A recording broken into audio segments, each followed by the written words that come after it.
In 1984, a man named Alan Berg, this man, he was a radio talk show host in Denver. He was Jewish. In 1984, he was murdered. He was shot in his driveway. Alan Berg's murder was planned and carried out by a neo-Nazi group called The Order.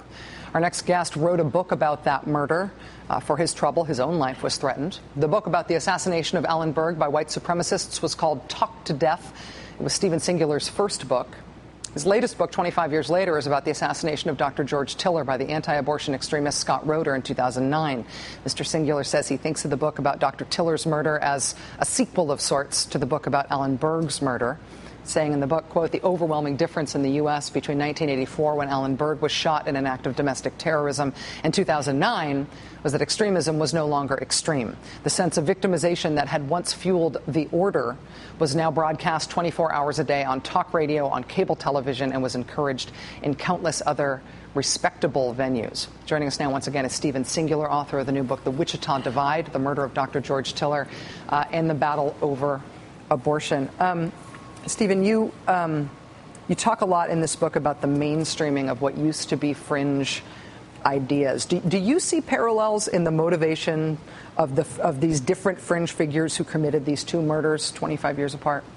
Well, there's no question about it. I mean, Scott Roeder was very familiar with the Turner Diaries, which was the novel that the Order used to carry out their 240 crimes that they committed in 1983 and 1984. This was a violently anti-Semitic fantasy novel that was sold at gun shows. Timothy McVeigh was involved in that as well. So there's a thread that runs through the whole story. The people that killed Berg were familiar with that. McVeigh was very familiar with it. He blew up a building, at 9 o'clock in the morning, which was a scene in the novel.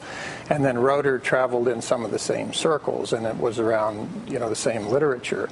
They also had this strange idea that Roeder did, that he was one of the actual Jews in the Old Testament. I mean, this is one of the most unusual ideas that runs through this whole mentality, that they are the actual chosen people of God, or the Jews of the Old Testament. The people who killed Berg felt that way. Roeder bought into that. And it's one of these strains that runs through the whole thing. And apparently, when you get to that level, all you have to obey is God's law, not man's law. And that's always the rationalization for this kind of violence. And that man's law is, in effect, obedience to man's law would actually be a sin, because it would be discounting your own divine inspiration and instruction, right?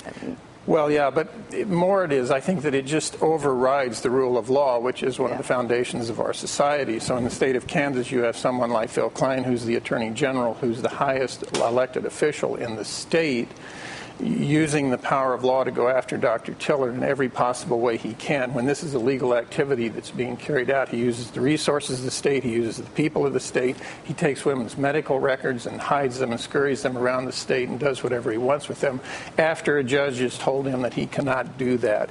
He's bending the law, and that's the point of the whole book. With the Order, you have 9 guys out in the woods who are fanatic and pretty obviously crazy and have no level of success in our society. Now you have the head legal official in Kansas going after people in a similar way. I mean, the demonization, the hatred, the whole thing, it's gone from the fringes into the mainstream. And there are consequences for that, because while those people are not violent themselves, that stuff filters down. And the other parallel in the Berg case and the Tiller case is that it affects people who are not emotionally stable. We see this over and over again. The guy who killed Berg was not emotionally stable. Scott Roeder was diagnosed with schizophrenia as a teenager. The guy who shoots Gabriel Giffords, the same thing. So you need to have a sense of responsibility when you're doing this kind of demonization. When you're saying Tiller the killer over and over again, you're not just saying it, to people who might be somewhat stable. You're saying it to a lot of other people, and that filters down, and that has consequences. Is it substantively important that the Justice Department has apparently opened an investigation into whether or not Scott Roeder acted alone? I think it's extremely important. They tried to do this in the 80s. People wanted them to carry out an investigation when clinics were being bombed and the clinic was being bombed. They didn't want to do it. They talked about it in the 90s. They didn't want to do it. And finally now there is a grand jury in Kansas City saying, what are the connections? Who financed Roeder? Were there other sources of revenue that were supporting him? We know he was involved financially with Operation Rescue. But after these events happen, people always say, no, we didn't know who he was, we don't know anything about it. That's simply not true. It's factually untrue. The federal government needs to look into that to see what the roots and branches are and to see if other people should be indicted.